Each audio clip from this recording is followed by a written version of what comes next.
त्याच्यामुळे आम्ही आता काही भाषणे आटपते पण एक आवर्जून सांगितलं 4 तारखेला पुण्यामध्ये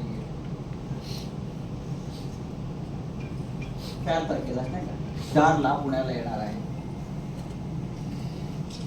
एका बँकेचा सुद्धा कार्यक्रम आहे. त्यानंतर त्यांनी स्वतः सांगितलं की मला पुण्यातल्या सर्व शाखा प्रमुखांना,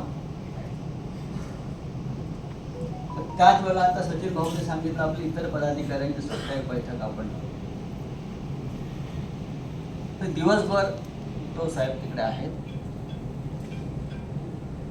ते आपल्याशी संवाद साधते. हे पहिलं.